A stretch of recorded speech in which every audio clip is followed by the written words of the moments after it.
ভারতে মুসলিম স্বার্থ বিরোধী ওয়াকফ বিল পাশের প্রতিবাদে আজকের এই মানববন্ধনের সম্মানিত দায়িত্বশীল বৃন্দ, বিক্ষুব্ধ ছাত্র জনতা, সম্মানিত সাংবাদিক বৃন্দ,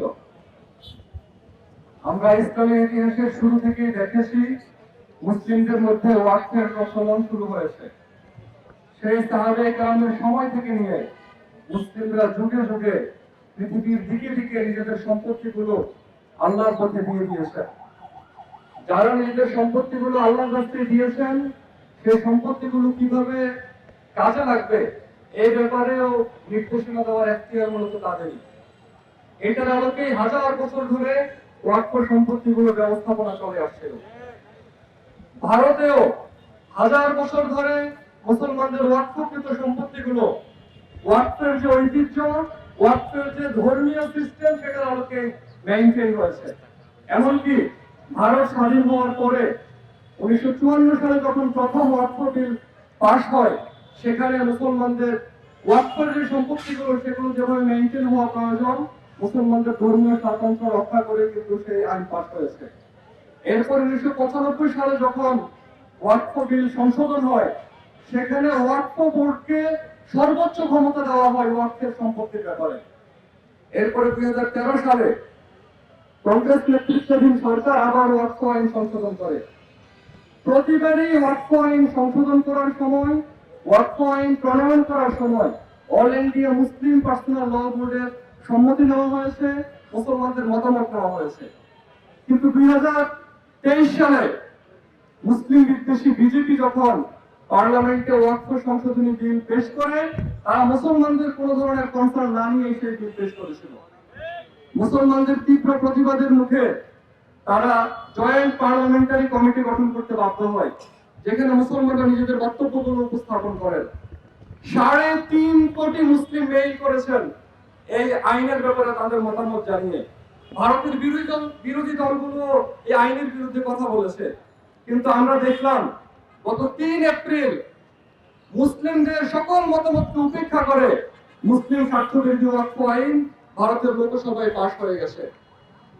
ওয়াকফের সম্পত্তি যিনি ওয়াকফ করেন, তিনিই বলে দিবেন এই সম্পত্তি কিভাবে ব্যয় হবে, এই সম্পত্তি কোন কাজে লাগবে। ইতিহাসে আমরা দেখি ওয়াকফের সম্পত্তিগুলো ধর্মীয় বিভিন্ন স্থাপনার জন্য ব্যবহার করা হয়েছে।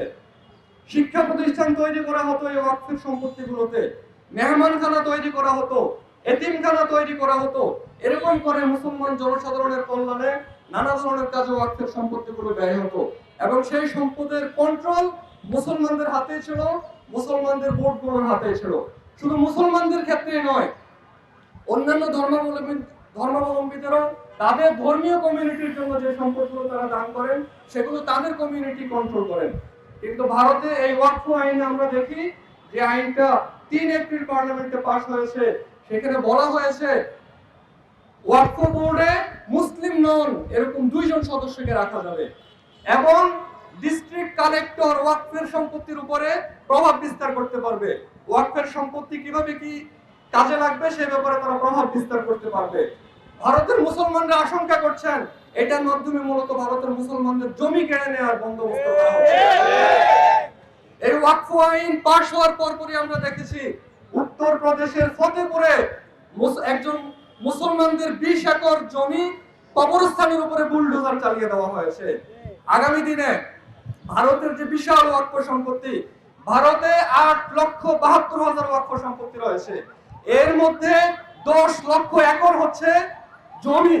এই জমিগুলো আগামী দিনে মুসলমানদের হাতছাড়া হওয়ার উপক্রম সেখানে তৈরি হয়েছে। সেখানকার মুসলমানরা ভীত সন্ত্রস্ত। আজকে অনেকদিন ধরে সেখানে মুসলিম বিদ্বেষী নানা ধরনের কর্মকাণ্ড চলছে। আজকে ভারতের মুসলমানরা নিরাপত্তাহীন অবস্থায় দিনাতিপাত করছেন। আমরা ভারতের মুসলমানদের এই অবস্থা নিয়ে খুবই উদ্বিগ্ন। আমরা জোরালোভাবে ভারতের সরকারকে আহ্বান জানাতে চাই, আপনারা এই বিতর্কিত মুসলিম বিদ্বেষী ওয়াকফ সংশোধনী বিলটি প্রত্যাহার করুন। মুসলিমদেরকে নিয়ে আপনারা যদি কোনো ধরনের আইন প্রণয়ন করতে চান, তাহলে সেটা মুসলমানদের কনসার্ন নিয়ে করতে হবে। আমরা দেখলাম যারা এই আইনের পক্ষে, বিজেপি বলছে যে ওয়াকফের সম্পত্তিগুলো থেকে পর্যাপ্ত রাজস্ব আয় হচ্ছে না, যদি সরকারি ব্যবস্থাপনায় যায় এখান থেকে রাজস্ব আয় বাড়বে। আমাদের প্রশ্ন হচ্ছে, ভারতে তো অন্যান্য ধর্মাবলম্বীদেরও তাদের দানকৃত সম্পত্তি রয়েছে, সেগুলোর মধ্যে কি সরকারের এভাবে কন্ট্রোল আছে? ভারতের যে সরকারি জমিগুলো, সবগুলো সরকারি জমি থেকে কি যথাযথভাবে রাজস্ব আসছে? অন্যান্য ধর্মাবলম্বীদের ধর্মীয় স্থাপনাগুলোর উপরে সরকার কর্তৃত্ব প্রতিষ্ঠা করুক, আমাদের পয়েন্ট এটা নয়। আমাদের পয়েন্ট হচ্ছে প্রতিটা ধর্মের অনুসারী যারা, তাদের নিজস্ব সম্পত্তিগুলো, নিজস্ব ধর্মীয় স্বাতন্ত্র্যগুলো রক্ষা করার সুযোগ তাদেরকে দিতে হবে।